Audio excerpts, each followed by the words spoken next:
My never I say ma PENDREAM TV. PENDREAM TV there. I see them yopo. And we are going to do political prediction. Let's get on with it. Kaysel Forson, Minister for Finance and Economic Planning, being railroaded into the race by friends of John Dramani Mahama. Johnson Asiedun Ketia, believing that it is his birthright to lead the NDC at this stage, and you can't doubt that. Idrisu Haruna has been a shining star for the NDC during the days of opposition. Now he's Minister of Education. He's being frustrated by Kaysel Forson because Forson doesn't want Haruna to succeed. We don't know why.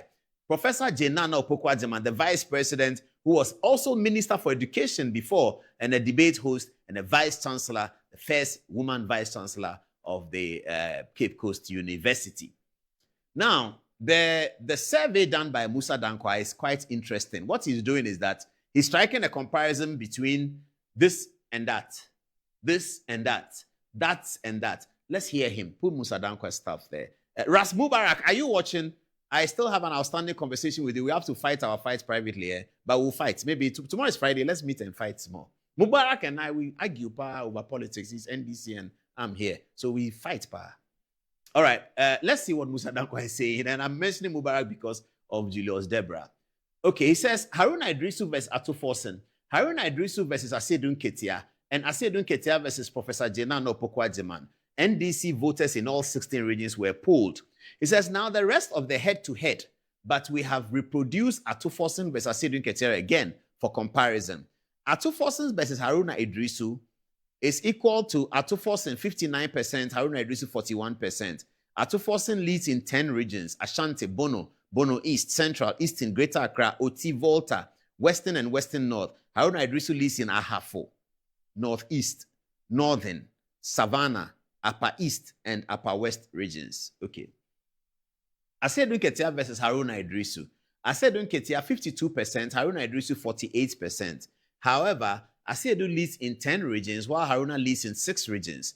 Asiedun leads in Ahafo, Ashanti, Bono East, Eastern, Greater Accra, Oti, Volta, Western, and Western North regions, whilst Haruna leads in Central, Northeast, Northern, Savannah, Upper East, Upper West region. In the race between Asiedun Ketia and Professor Nana Opoku-Agyeman, Asiedun Ketia leads 59%, and Professor Nana Opoku-Agyeman is 41%. Asiedun Ketia leads in 10 regions, namely Ahafo, Ashanti, Bono East, Central, Eastern, Greater Accra, Upper East, Western, and Western North. Professor Opoku-Agyeman leads in 4 regions, namely Oti, Savannah, Upper West, and Volta regions. Central is not for Opoku-Agyeman. Wait, let me go back 1 minute and see. Asiedun Ketia leads in Ahafo, Ashanti, Bono is Central. Oh, this is confusing. Mussa Dankwah, come again. You say Asiedun Ketia leads Professor Jenana Opoku-Agyeman in Central region. Hey. I don't believe it. I don't believe Mussa Dankwah on this one. That in Central region, Professor Jenana Opoku-Agyeman is doing worse than Asiedun Ketia. Small. This one is small, this thing. Anyway, let's get to the details. So here's Mussa Dankwah's polls. Forson is on 59%, Haruna Idrisu is on 41%. Interestingly, neither of these candidates have said they are running. They have not announced anything. The race is about 18 months away, but the campaign is 6 months away. Once the NDC in September votes for its national executive, and that's going to be very interesting and very crucial, because if Asiedun Ketia runs for chairman and wins, and he will win, I think, if he is national chairman, then he now has to lead the processes for the presidential candidate's decision. He's national chairman, he has to lead the processes. And he's a candidate. He's a national chairman, he's a candidate. National chairman candidate is a national chairman, is a candidate. I've not seen some before. I have to write a book about it. That a national chairman, nobody could think it. In 1992, when we started, nobody could think that a chairman will run. So let me go through it. In 1992, I wish I prepared this earlier so I can show you some great videos. But maybe it will come in the video that we put on social media. It might come. In 1992, A.A. Munufie, he's a former UP guy, Buzia appointee, and Isifu Ali, also UP guy, were the co-chairman of the NDC. They managed the process to bring out Flight Lieutenant Rawlins. Okay. Then for the NDC presidential candidate. So Rawlings did 2 terms and left. Then in 1998, A. Munufie was still chairman of the NDC when Rawlings announced the Professor Mills candidature in Suedru, sponsored by the Ahoy brothers and Kofi Totobi Kwachi. They did that deal. So Rawlings announced Mills. A. Munufie was chairman. Then come back to Professor Mills looking for the slot. Who was NDC chairman in those days? I'm thinking it was Isifu Ali. This is the 2002 period when Kwesi challenged Mills. There was a chairman. It went through to Mills, and then Mills got it again eventually. And then when Professor Mills died, Kwabena J was the chairman of the party. And he led the processes to make John Dramani Mahama the candidate of the party. Kwabena J, may he rest in peace. Why you say, great guy, a former member of parliament for the NPP in 79. Never mind about that. Politics is like that. He was a member of parliament for Biakoye, a constituency in the Volta region. I used to tease him. I used to call him Biakoye. And I used to say that he's a UP man and he'll be laughing at me. I really loved his brain. Some of the old NDC guys, Charlie, they have serious brain. Kwabena J, you sit with him. My goodness, the guy is a big brain. May he rest in eternal peace. Kwabena J was a chairman of the NDC. That produced the John Mahama candidature. Okay.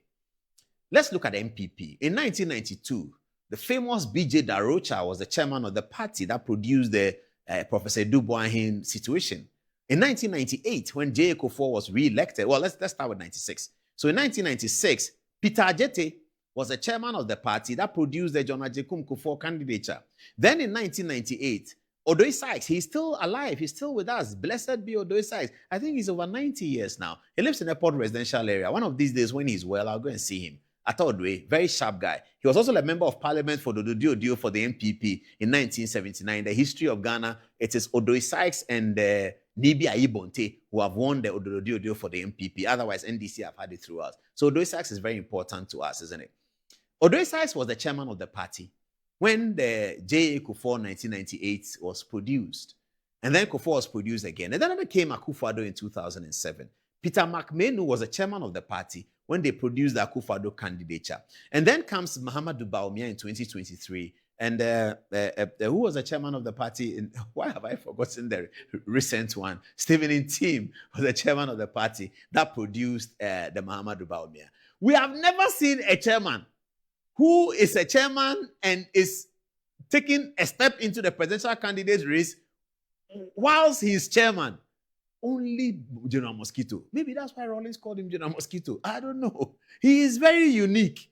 Johnson Asiedu Ketia is completely unique. He wants to set up a history in the political history of Ghana that can never be overcome, because I don't know when else we are going to have another chairman who wants to be presidential candidate. I don't think it's going to happen.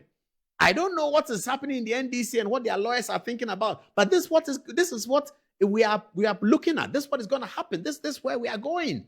Asiedu Ketia is chairman of the party. He's chairman already. He's run 1 term, I believe. He's going to run for chairman this year. He's going to win. Then when he wins, he will come and say at press conference at NDC headquarters that I announced the processes for the presidential. Maybe he will let Fifi Kwete do it, because I think Fifi Kwete too will win the general secretary, and both of them deserve it. They won the NDC, the highest victory in the Fourth Republic. They both deserve it. So Johnson Asiedu Ketia will be chairman. Fifi Kwete will be general secretary. So Fifi Kwete might come and say the processes for the presidential candidate has been announced. Filing for the presidential candidate will occur between November 2026 and February 2027. Filing fees is 150,000 Ghana cedis. All presidential candidates must be members of the party. Presidential candidates should have been members of the party for the last 5 years. All presidential candidates will have forms filled so and so and so. And then he will step aside. Then they open the nominations. One day we'll be here. We'll open our phone. We'll see some boys dancing and jubilation. They are going to pick form for Asiedu Ketia, the chairman of the party, and bring the form to him, the chairman of the party, that he should okay it, because he's the one who is going to okay everybody's form. It's a beautiful scenario. We can't wait. For those of us who are covering it as journalists, we can't wait. It's beautiful. It's going to be exciting. Hello, Joy FM. Are you there? City FM, Peace FM. Are you getting ready for the big story? The party chairman is going to metamorphose into presidential candidate. It's going to be beautiful. What a democracy we have in Ghana. Meanwhile, Asiedu Ketia is actually leading. But here is Kisla Forson, who would have none of that. Forson and his friends will have none of that Asiedu Ketia issue. They are so upset about why a chairman of a party wants to be presidential candidate after John Mahama. Who does he think he is? So the fight has already started. The animosity is growing. We hope it doesn't get to uncontrollable levels because we are all Ghanaians. We all need the NDC to work. So we don't want it to get to uncontrollable levels. But it looks like the animosity has started. Forson has power. Why? Because he has money. Money in politics is power. Politics, as far as politics is concerned, the real power is money. When you have money, you can turn things around. So the case Forson wallet is full, big, huge. All the media are running there because that's where the goodies are. I understand that he has over $30 million set up for the campaign. I didn't say cities, so those of us who trade in cities, please, it's not our level. They are talking dollars. It's huge, serious money. $30 million for campaign, but they are breaking people's homes at Ramsar site. Somebody's 700,000 cities, so they're going to break it. And they've packed $30 million to do campaign internal NDC PEO. $30 million. That's what we are hearing. $30 million for campaign. Case Forson, the Chancellor of the Exchequer. $30 million. Why won't he win? But will he win? I don't know. Politics, very dangerous game. Kufuor said, sometimes power can play some tricks on you. And Kufuor was talking to his party. He said, you see, sometimes, you people, he said it in Kufuor, I was right there. I was standing with Abu Jinapa, I remember. When he said it, we hit each other, I said, hey, what's the old man saying? He said, power can play some tricks on you. That's Kufuor, that's what he said. He said, power can play some tricks on you. So I don't know whether power is playing the tricks on Forson and John Mahama. I don't know. I said Dunketia and his fans, they believe that, it's a done deal. It's a shoe-in. They are there. They forget about everything they are doing. Forson, who just entered the race with a big wallet, Mussa Dankwah says he's holding 59% of the votes if he's compared only to Idris Haruna, who has 41%. Asiedu Dunketia. Now, you see, politics is interesting. Idris Haruna supporters will be laughing. Asiedu Dunketia sat in a room and decided to upset Haruna Idrisu's leadership with case Forson. He brought case. Forson was not a big deal at the time. It was Asiedu Dunketia who based Forson as a big deal. Kwesi Pratt Jr., sitting on Good Morning Ghana, talked about the change between Forson and Asiedu Dunketia. He called it strange. He told Randy Abe on Good Morning Ghana that this is a strange decision. Strange. They removed Haruna Idrisu and brought Forson. Today, Forson has germinated. He's going to hit Asiedu Dunketia. Viewers, you see how politics is? Whatever you sow, that is what you reap. When the Bible said it, we're not taking it serious. You see, the reason why I take that Bible verse serious is that if you look at the I can call it the preamble to the verse, it says, do not be deceived, because you can be deceived. The Bible said, please do not be deceived, for whatever a man soweth, that is what he will reap. And the Bible cautioned you, do not be deceived. Asiedu Dunketia, he thought he was doing Haruna Idrisu. Today, his greatest contender is the man that he grew, thinking that he was doing something against Haruna Idrisu. He didn't know that he was doing something against himself. Because whatever you sow, you reap it. So as for us, it's a beautiful game. We are going to observe. We'll be there. We'll cover it live. We'll bring it to you on TikTok. We'll bring it to you on Facebook. We'll bring it to you on television. We'll bring it to you on DSTV. We'll bring it to you everywhere. You can go to London if you're a student. You're going to study. Go. Just open your phone. You will see it. Good Evening Ghana online. It will be there. City FM online. It will be there. Channel 1, Joy FM, Peace FM. Beautiful. GH1. Everybody will do it. So we are up for an interesting time. Just keep our light on. Make sure our Gary price is low. Rice is okay. We can buy check. We are fine. That's all. We are waiting for the story. It's going to be beautiful. It's going to be very nice. Okay. So Forson and Idrisu Haruna. 59 for Forson, 41 for Idrisu. I don't believe it one bit. As for my brother Mussa Dankwah there, we will see. Asiedu Dunketia versus Haruna Idrisu. Asiedu Dunketia is doing 52%. Haruna Idrisu is doing 48%. Hey, Uncle Mussa. Then Asiedu Dunketia versus Jena Opoku-Agyeman. Asiedu is doing 59%. Professor Jane is doing 41%. Yeah, samely. Yeah, this thing is going to be sweet. So Now, this is the top 6, okay? My top 6, yeah? So Mussa Dankwah would like us to believe that John Mahama's candidate, Atu Forson, is 1. John Mahama's non-candidate, Asedu Ketia, is 2. Another John Mahama's non-candidate, Haruna Idrisu, is 3. Professor Jena Nopokwa-Agyemang, half and half John Mahama's candidate, half, because John Mahama is the one who brought her in. I think she's okay. She's done well. She's cool. She's a woman. She's a former vice chancellor, distinguished, very correct. So John Mahama has one hat here, and his 100% hat is Atu Forson, but the lady is in the half. So yeah, you see, if you look at this chart here, viewers, and John Mahama has, I have to pick John Mahama's best friend among this, it will be Julius Deborah. No, straight away. There's no doubts about that. But I don't know why John Mahama's friendship with Julius Deborah, which is so deep, is not translating into endorsing Julius Deborah for the thing. I'm not sure why. I don't know what the problem is. I don't get it well. Even though Mussa Dankwah has excluded Eric Opoku, the Greek minister, I know he's going to come up. He has also excluded Ama Kofi Boa, the lance minister. I know he's going to come up. So let's wait a bit. But this is a top 6, certainly. So, viewers, those of you who know, can you help me? Why is John Mahama's friendship with Julius Deborah not translating into an endorsement for the presidential race? This guy has been his chief of staff. Now, viewers, I'm going to tell you something else. If you look at John Mahama's government, the first 2013-2017, and you look at this one, there are only 2 people who have retained their position in the first administration. 2, not 1, 2. Both of them are on this chart. Both of them are here. Only 2 people have retained what they were doing in the John Mahama first administration. One is Professor Jena Nopokwa-Agyemang. What am I even saying? No, Jena Nopokwa-Agyemang was not vice president. It was she was just nominated for vice president, and she didn't win the first election, which was 2020. And her nomination was repeated. Is that not so? Her nomination was repeated. So I'm wrong. Sorry, I scratched that, viewer. Scratch that. Let's start again.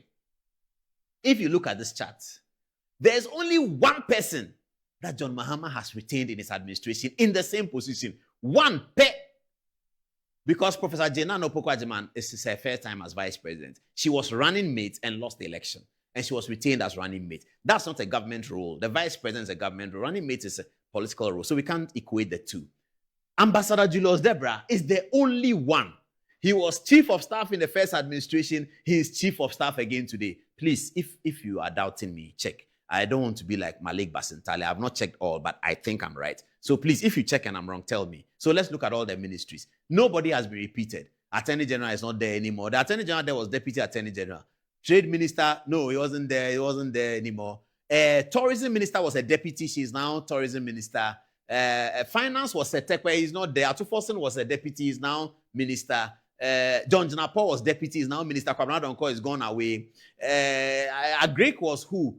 Fifi Kwete was Agrek. He's not there. Rikopoku has come. John Domelo is deputy. He wasn't there that time. He was enjoying himself. He was not an MP yet, but now he's a full-blown politician. Can you help me? Viewers, help me. Let's do interactive TV. If you talk out here, don't worry. I have some powers. Wherever you are, even if you're in Kintampo, you talk out here. So you just say it out here. The TV will tell me out here. Don't worry about that. So it is only Julius Deborah. Only 1 person. Julius Deborah is the only one that John Mahama has retained. Yet, he is struggling to get John Mahama's endorsement for the presidency. What is going on? Where is Manasseh Azuri? Can you find out, please? You people do the, I catch you. Can you go and hide recorder in Julius' office and let's see whether the recorder will pick something? Where is Anas? Anas, can you cover your face and enter into the Jubilee House and get the thing and tell us? Because we don't understand it. This is your man. This is John Mahama's friend. This is his man. He's his best friend. He's Lordina's best friend. Look at the celebration of the 2024 victory. Look at the videos. And look at John Mahama's body language with Julius Deborah. It was so beautiful. But there is something is not adding up somewhere. Ras Mubarak, that's the first topic for our meeting when we meet. Something is not adding up somewhere. Why is President Mahama refusing to endorse his best friend for presidency? I don't understand it. What is happening? Well, what is happening is happening. Me, I see Joshua Alabi, who I support, Me, I support people who have done great things. Joshua Alabi, Charlie, you have to give it to him. You have to give it to him. Have you seen what he has done with UPSA? whether he's an NDC man, he's an MPP man. And then I have to talk about Professor Guski, his wife. I mean, she really is the backbone of developing this education infrastructure. I know that because I've interviewed her, not on television, but I spoke to her. And I spoke to her in 2008 when she had started. And she told me, I met her in a car showroom. She was going to buy a new car. I was going to buy a new car as well. By the grace of God, I bought a new car, 2008. It was very nice. At that time, Kofi was president. Nice. I still have the car. It's registered Z. It's beautiful. My children always laugh at me that, hey, Daddy, this your car is old. I said, don't worry. I bought a new car. So I went to the showroom and she was there. And the people told me that is Joshua Alabi's wife. And I said, oh, let me talk to her. I said, Madam, how are you? Say, hey, I've been watching your show. Hey, you can worry people. Oh, that I get that all the time. So we spoke. And she told me that she's going to make UPSA a krabeshe. And she's done it. I don't think I've met her in the last 10 years or so. But she did it. And Joshua Alabi was there. So as for Joshua Alabi, he has my full support. He wants to be president of Ghana. Correct. But he's coming into the race late. Oh, he's coming late. So I don't know. Nana Sambrubatla, are you there? Are you going to support your brother? Because he's coming into the race. Asiedu Ketia is gone. Gone. And if you talk about NDC, for those of us who are old, who have been covering NDC for the last 20 years, I think Joshua Alabi precedes Asiedu Ketia. You see, Asiedu Ketia was a member of parliament. He was my neighbor. We lived in Sakumono together. Every Sunday we chat. Me, him, and Joe Gatti, the former attorney general. We lived in the same neighborhood. So Sunday, when I come out, I see Joe, I see Asiedu Ketia. We'll be standing there. When we are conversing, and the small boys are trying to listen to what we are saying, and we don't mind them, and we chat nicely. Asiedu Ketia's son was my friend. I know all of them, okay. But I think that Alabi was ahead of Asiedu Ketia in the NDC. I stand to be corrected, though, but I think so. Because in the Rawlings period, Asiedu was not a minister, Alabi was. And Alabi was Greater Accra Regional Minister, and he was Northern Regional Minister. And, so I think as far as NDC is concerned, all righty, let's check it out and go to bed. Now that Arsenal might win the UEFA Champions League, Arsenal might win. So we have to go to bed. Justice Ramsar, he lied again. He lied. He is in all sorts of troubles. His boss has run away. He has run away from the podium. Felix Kwachofosu, how are you? Can you do government accountability series for Dominic Aini? Franklin Kujo wants to hear from him. We all want to hear from him. Government accountability series. Dominic Aini, come and do it. Government accountability series. And come and tell us people are thieves. Somebody is a thief. This is a thief. And then you go and withdraw charges. After you go, you see, the problem is that the journalists that Dominic Aini was addressing his press conference, some of them are lawyers. Yeah, some of them are lawyers. But it is not a journalist's job to be asking you legal questions. He takes the report and takes it to the newsroom. Dominic, Attorney General, whenever you finish your press conferences, if you like, put a recorder in the newsrooms and hear the things they are saying about you. These days, when you see a lot of journalists at press conference, like, they are all lawyers, so don't be, they are all lawyers. They are lawyers. They have been trained. They know everything, they understand everything you are saying. And when you are committing a faux pas, they know. But they won't tell you. Attorney General, big man, why should they tell you? They won't tell you. You won't even listen. Go and listen to what they are saying about you in the newsrooms. Today, go and listen. Ramsar came to TV, giddy. Dominic, Godfrey Dami doesn't know what he's talking about. He doesn't follow his clients. His clients will be interrogated. New charges will be given. It is 11:06. Where are the new charges? He is a liar. Where are the new charges? He doesn't have any new charges. They are lying blatantly. They don't have anything. They just come and destroy people for politics and they go away. They come and destroy people for politics and destroy them. Dominic Aini came to say all kinds of things about Hanan. He has bought watch. He has bought bag. He has a house at Chain Homes. Chain Homes, President Mahama has a house. Should I mention all the people have a house at Chain Homes? Should I mention it? Are they politicians? Did they steal any money to get a house at Chain Homes? So somebody has a house at Chain Homes, so he's stealing the money. What kind of warped logic is that? Warped logic from an attorney general, leader of the bar. Warped logic. He has a house at Chain Homes, so he has stolen it. Kwabene Dubois has houses, so he has stolen money. Then when you come to court where you meet your peers, colleague lawyers who are challenging you that this your witness statement says nothing, then you come and say that Ramsar says, I have withdrawn it so that I will be fair. He will be taken on. Ramsar, when your 2 years is up, you have to explain what you said. That as Attorney General, you seem to be confessing that you were doing something unfair and now you are going to be fair. That's what he's confessing. Today, look at his frustration. Journalists accost you small. Look at his frustration. Godfrey Dame, he didn't come. He didn't come to the interrogation. And today, we are going to interrogate the client and then we will charge him. Ramsar has the effrontery to complain that Godfrey Dame was on radio. Really?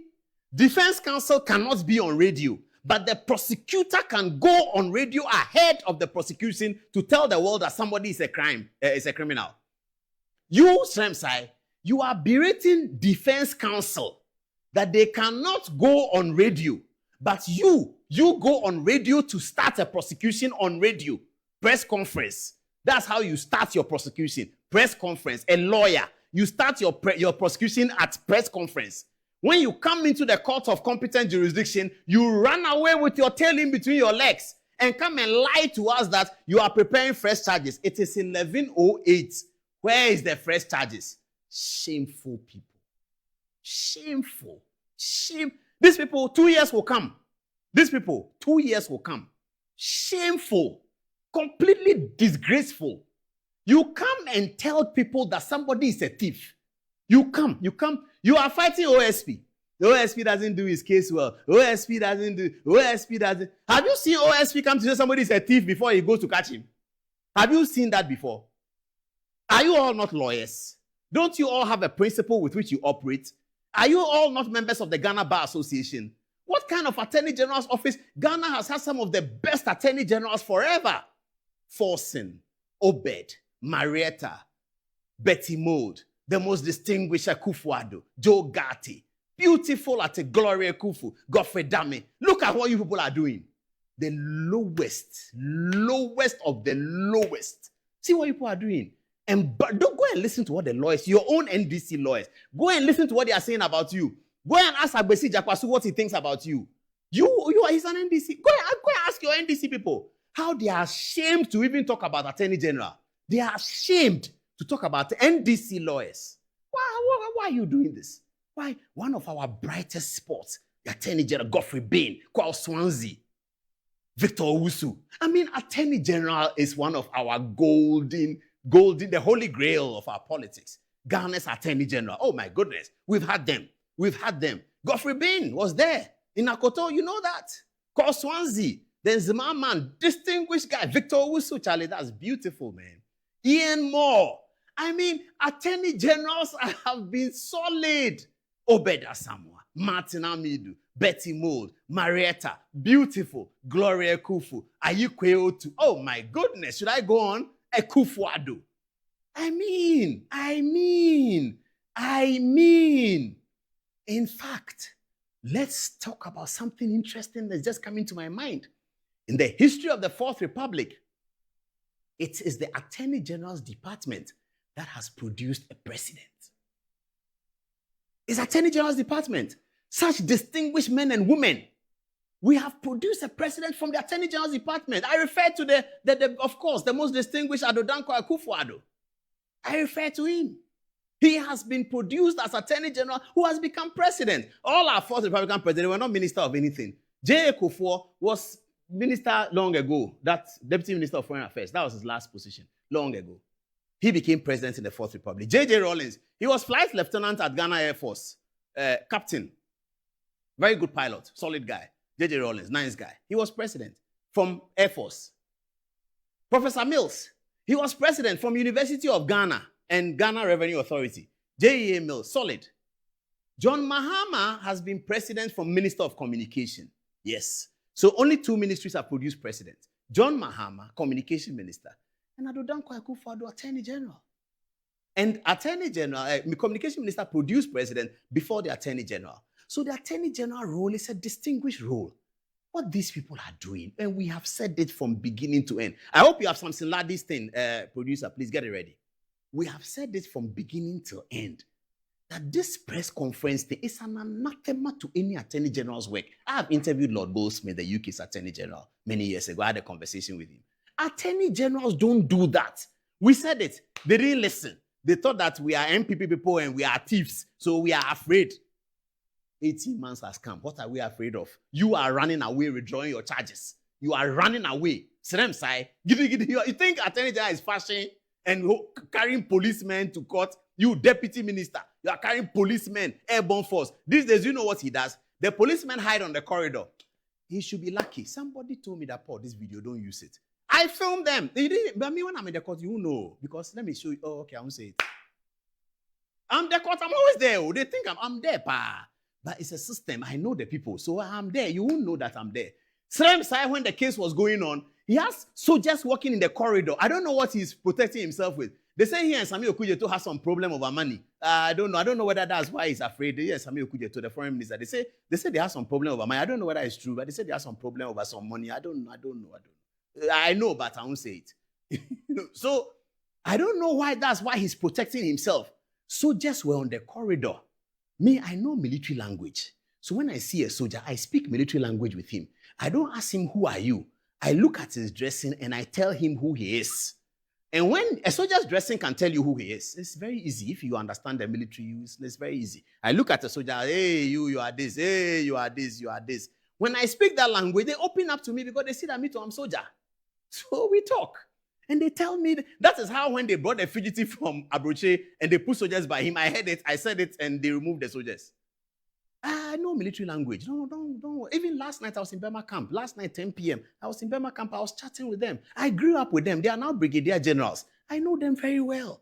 So I won't mention anybody's name for you to know who it is and who is not. Don't worry yourself. You can find out. You will never find out. I grew up there, inside there. I was with them. We were playing ball together. They went to university, went to military academy. They are soldiers now. Does it mean our relationship from 9 years old is gone? We were 9 years old when we knew. So they will talk to me all the time. So don't try and use soldiers and I won't know. I will know.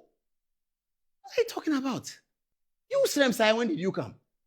Then you come and put soldiers on corridor that they should be walking about and waiting for you. I have one of his friends called me and said, this video, don't use it. That's why I'm not using it. Like you will see. Like I'll show the video. And I'm warning you, Ramsar, if you keep using soldiers like that, the soldiers are not happy, oh. They are angry with you, but you are their boss. So they say, yes, sir. They are very angry with the military you are using. You come to court. Then you have withdrawn your charges. Then you come and write that you now want to be fair. Listen to Ramsar speaking to journalists this morning. Completely frustrated. Listen to him. That is false. That is false. Completely false. His client was not well and was taking the clinic yesterday. When they came back, the interrogators were waiting for him to come because you cannot interrogate a suspect in the absence of his lawyer. And we know the accused person had lawyers. So it is fair and right and the proper thing to do to wait for the lawyers to come. He was nowhere to be found. He said his junior doctors, lawyers, I must say, sat at the Iyoko's headquarters, waiting for them to be, interrogated, but you didn't give him that access. That is hearsay. He is claiming that, and I am telling you that most of the time yesterday was spent waiting for him and his lawyers to come, and he never showed up. I think it was the same time that he was on TV and radio granting interviews. And I think that, you see, there should be some basic principles with which all of us work. Because I've had personal conversation with him on the day we withdrew the charges, and he made specific requests, some of which have been granted. Ramsar is complaining that the defense counsel was on radio talking about the case. The pot is calling the kettle black. Pot is calling the kettle black. You, Ramsar, you prepared notes for your boss to come and malign people even before you put them before court. Where is this done? Where is this done? Go to the English Bar Association and tell them that you are doing that in Ghana and see what they will tell you. Go to the New York people at the bar and tell them that this is what you do in Ghana. As the leader of the bar, attorney general, this is what you do in Ghana. When you are prosecuting somebody, you go and hold press conference and say that he has bought house, he has bought this. All inconsequential matters, total hogwash. Then you go to the court, bring the charges, you run away. Then he says today the guy is going to be, the charges are going, where are the charges? 11 o'clock, they haven't brought charges. That is how the law works. And you ought to know that as a PhD holder in law. Never mind that Akufo-Addo paid for your PhD and you said things about him. That is okay. That's up to you. It's between you and your God. We don't care. Akufo-Addo is too happy. He's a very happy man. He has delivered. He's too happy. Now, you didn't know that he has delivered. Now you are finding out. But by 4 years' time, everybody will go and raise Akufo-Addo and praise him. You people and the things you are doing, where Malik Basantales are empty here, they talk. Some regional ministers say that notness are punishment. The thing, did you see it happen in Akufo-Addo's government? Akufo-Addo's ministers who were 100 and million. That's what people said. Akufo-Addo had 1 million ministers. When did you hear somebody say that? A deputy minister and Akufo-Addo said notness are difficult. Akufo-Addo got him to resign immediately. It's all on the social media. Akufo-Addo told the guy, you can't say notness are difficult. Get out of here. He left. You people are sitting now. He was a deputy minister. You people are sitting now. Your original minister says notness, we send them there for punishment. Look at Malik Basantale. Look at you, Attorney General. Look at the things you are doing. Did you see that in Akufo-Addo era? And yet, you people berated him because petrol price has gone up. Today, yesterday I bought petrol. It's gone up. Those who used to buy petrol and say, hey, I filled my tank, I have more money. Are they still saying that? So governance is dynamic. And you need big brains, the grace of God, humility to manage it. When somebody is managing it, step back and look at it. You can campaign on something, develop something for the Ghanaian people, campaign on it. They will vote for you. But don't campaign on hatred, lies, envy, jealousy, and hypocrisy. Envy, jealousy, and hypocrisy. That's you people. That's you. That's why nobody wants to deal with you anymore. Nobody wants to deal with you. Go and check the business people. They are all running away from NDC. They are going back to where they came from. They are all vanishing from you because they see that you people are just hypocrites. Look at you. You are complaining that Godfrey Dame is on radio talking about a case. You are complaining. You, Ramsar, your boss can come and do press conference. We are all waiting for the next press conference. So first, if you don't bring it, we'll do demonstration and come to the Jubilee House. Bring Dominic Aidi to do press conference again. Let's see. The charges that he has withdrawn, running away. Now he doesn't even show up. I hear when he goes to work, he's in the car, then he's looking left. You run to the office. Then he run away. He's running away. You run away to World Cup. You should go and watch World Cup and don't come back. You run away to World Cup. You should go to Ghana versus Panama. It's in Canada. You should go and watch the World Cup. Don't come back. Because here, we will remind you. So this is a story. This Hanan matter. The things they said. And the viewers, why is the National Service one? It's a long time we heard about it too. National Service, ask for the Dubois here. Oh, viewers, next week, I will bring you questions and answers of the things that have happened in the court. It is now a matter of public record because it's in the court. We are just waiting for the court to release the record. Then it's public record. Yeah, if I come and give you that story, you will run away. Hey, the way Ramsar has been embarrassed in that, it's not easy. Oh, Atachan is such a humble man. We'll deal with it. Ramsar also said something that I have instructions to correct. He said Godfrey Dame said he was appointing judges. I believe it was a slip of his tongue. How can an attorney general say I was appointing judges?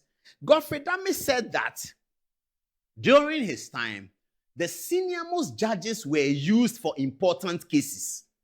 Experienced and senior-most. He named them J. Barfor, the lady, Efia Sewa.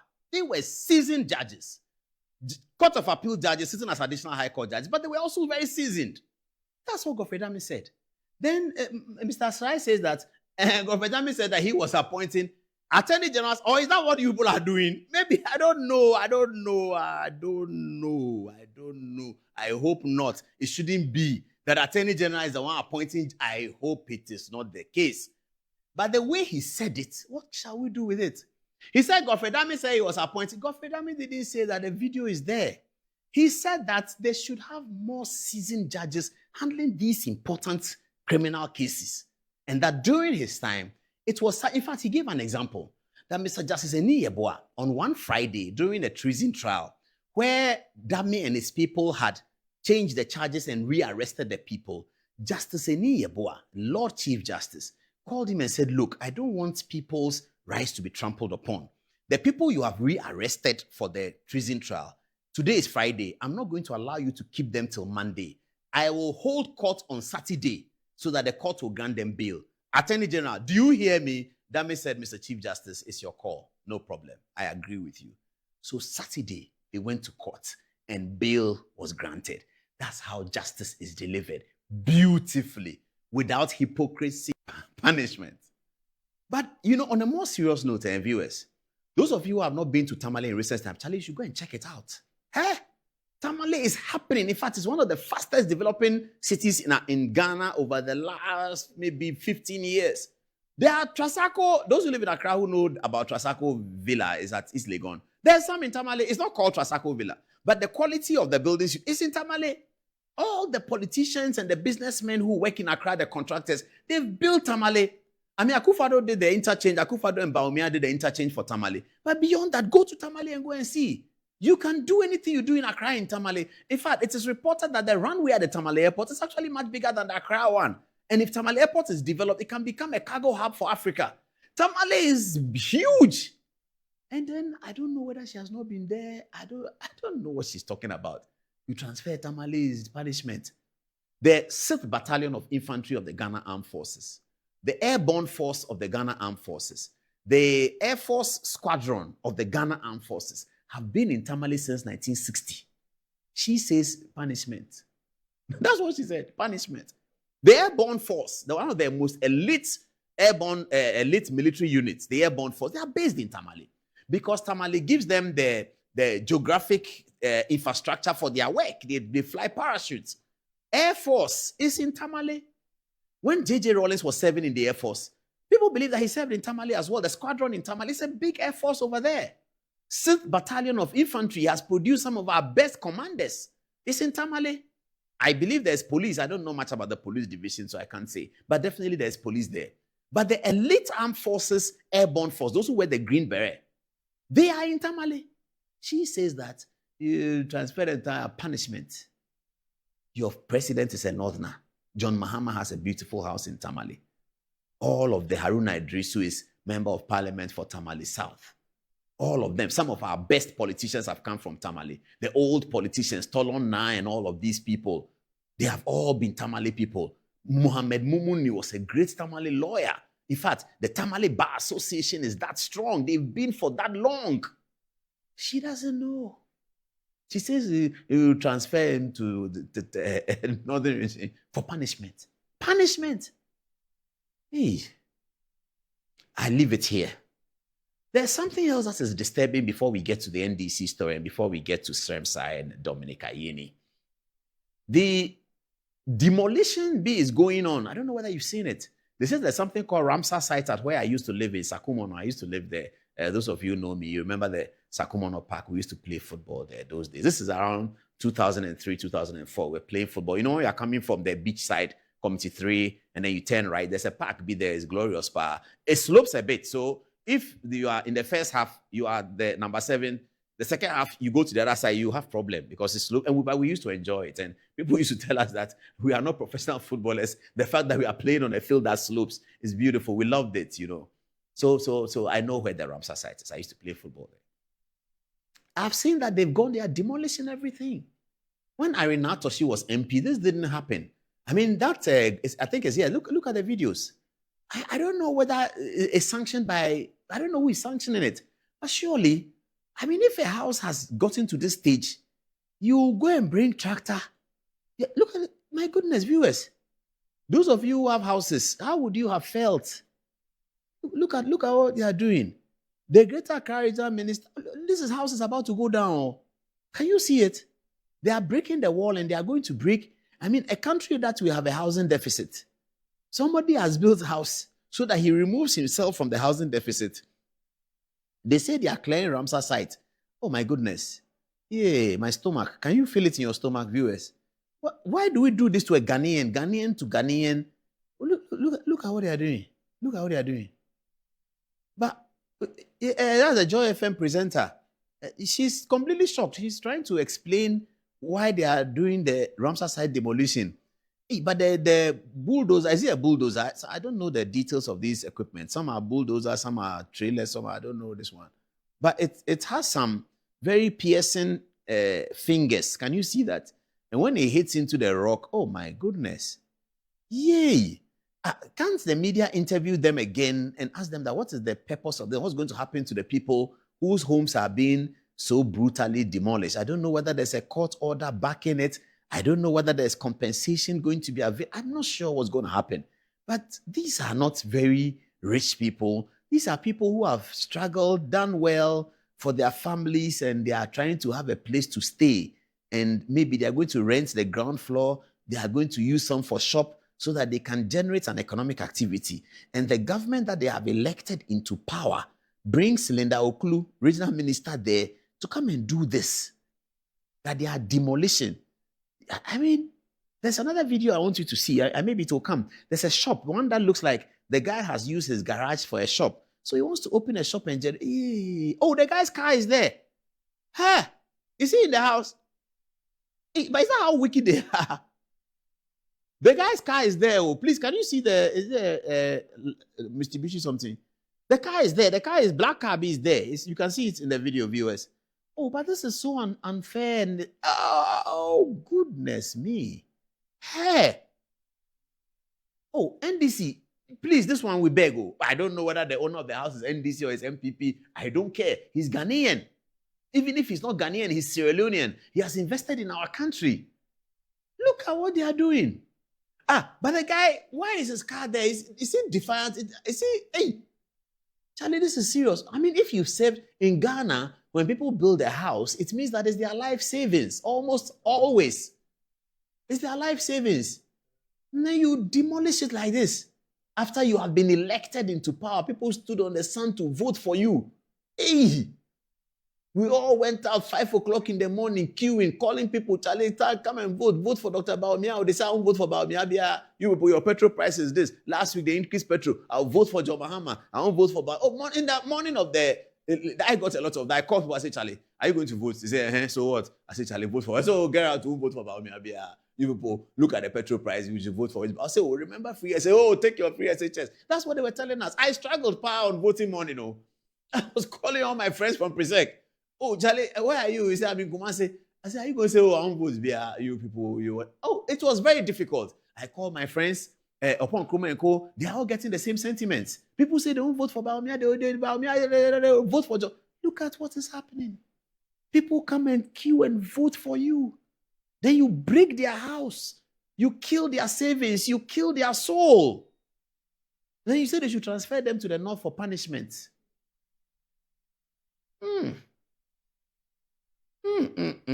Please, viewers, this one, I have to warn you. It is a very disturbing video. I have to warn you. It's a disturbing video. Have a look at it if you want. Books, textbooks, exercise books. Marcelo, I tell you some day. I'm in your day. No. Mama. I make them listen. Oh, memory. They'll kill me today. And come back. I'll let them kill me. Hey,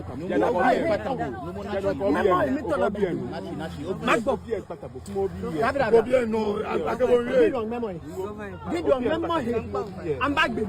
No. That's who kill me. So you fair. Maybe some kumine. Pass your 47. No, my brother, my brother, see me. What better? What you machine is one west trouble from? What? From 48 Me. Massa, Mancasa Matari. Books, textbooks, exercise books. Then you know, Marcelo, I tell you some day. I'm in your day. No. Mama. I make them listen. Oh, memory. They'll kill me today.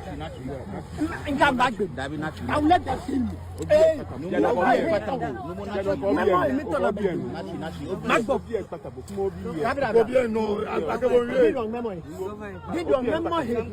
I'm back.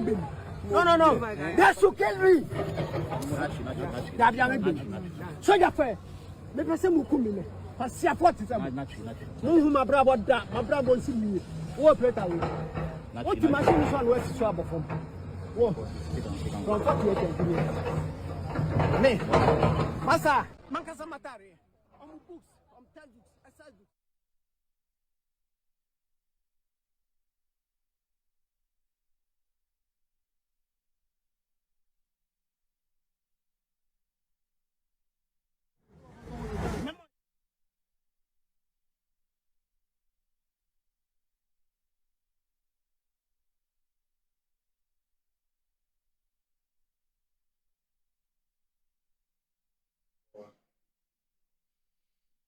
I don't know whether to cry or to protest.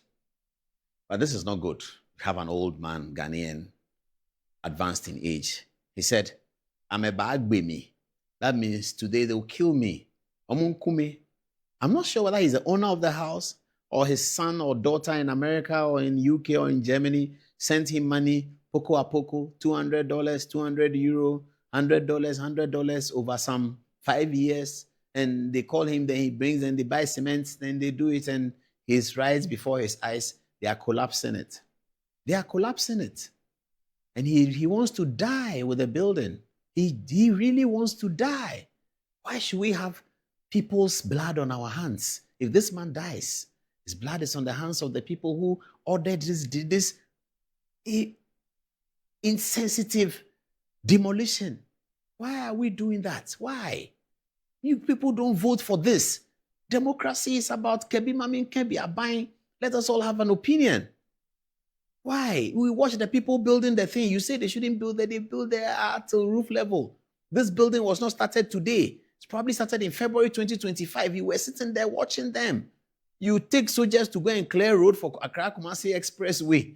You can't take soldiers to put a Ramsar site so that nobody comes there. And if they come there and they do this, then you go and break the building in that manner. You are the government. You have the coercive authority of state. You can do anything because the power has been given to you. That's what we learned in the social contract. Why? Why are we doing this? Oh, 25 minutes past the top of the hour, 10 o'clock. Let me take some text. When I come back, I'm hitting the roof with the NDC story. I'm excited that Joshua Alabi is in the race because he's a very high quality man. He may not win, but if he doesn't win, he will bring some credibility to the race.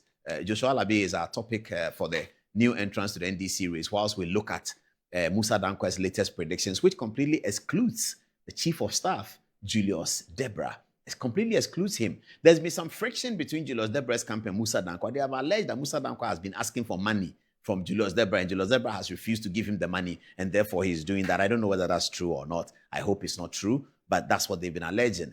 Now, since then, Mussa Dankwah does not even put Julius Deborah in the reckoning anymore. I'm not sure why. I don't know. Let's take the text messages. We'll come back and continue with the show. We have two more important stories for you at 26 minutes past the hour of 10 o'clock. This is Good Evening Ghana and it's live. Anziba will give you the first text message. Thank you very much, Paul. Coming from General L. Coleman, he says, destroying people's properties without any reasonable cause or proper compensation is inhumane and insensitive. It is painful when citizens lose their homes and investments overnight, only for the same lands to later end up benefiting a few people or political or personal gain. Government must protect the people and not punish them. Linus says, wow, this is serious and sad.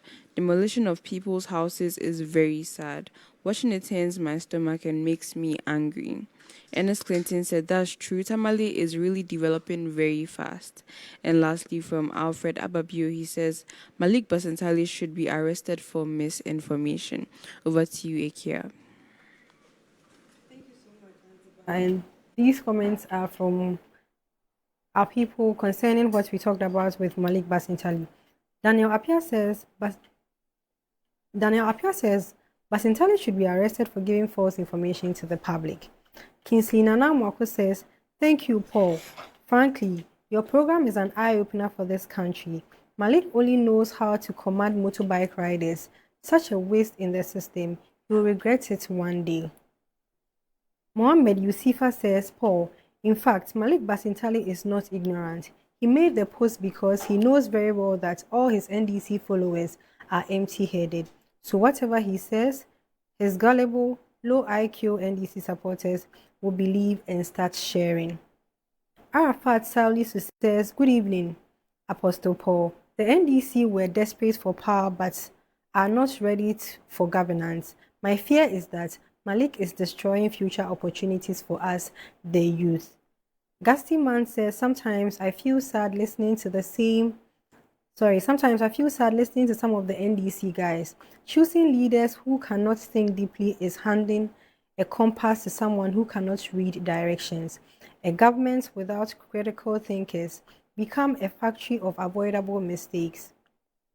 Otherwise, how can people like Basantali occupy such positions? And on the demolition, Nana Owusu says, what I find interesting is that in the next few years, all these lands will be purchased by government officials. As the son of man, aka Dankwah, calls it, the state capture. Over to you, Paul. Okay, thank you very much. Let's look at some of the text messages that's come to my phone. Oh, can you imagine, viewers, when I open my phone, at least 6 viewers have sent me this. It's like a poster. It's Googling La Tante restaurant, established on 9th November 2013. The restaurant that Malik Basintali says it is Yanum who did it, it was established. This boy, isn't that empty? So this small little, look at viewers who are just watching, the viewers who are just, they're just sending it to me. Nana Yesioji, you sent it to me first. Thank you very much. This is just take your phone, just take, government pays for your phone. Me, I buy my own credit. I've bought my own credit forever. The government has never paid for credit for me before. I hope one day I'll get there when government is paying for credit. It's not a bad thing. There's nothing wrong with it. But I'm just saying that government has never paid for my phone credits before. You, Basintali, government is paying for your credit. No problem with it. You won't use it wisely to get correct information. Citizens who are paying for their own data are finding it out because they are interested in Ghana. You, Basintali, you sit there, government is paying your everything, your petrol, your water, your light. Hey, that reminds me, there's no water in Teshio. I've been buying water, so I'm getting worried. I was complaining to Zoom Lion the other day that there's no water in Teshi. They said some desalination plan that he did. So I called as a chairman, yes, so I did. He was laughing at me. There's no water in Teshi. Please tell the people and tell the MP. There's water. Teshi zero water. We are suffering. I buy water, sir. This morning I bought water. It's not nice. I beg you. The children are writing BC. Then they have to buy water. It's no good, cry. I beg you. Okay. Oh, that's a different matter. Nana Yesioji, thank you very much. The restaurant Malik Basintali said it was created something. It was created on 9th November 2013. 9th November 2013. Who was president? But these people, I see, Baumia used to tell them that they don't read. I remember, I don't know whether viewers remember. Baumia used to say that these people, they don't read. Don't let them come to power. They don't read.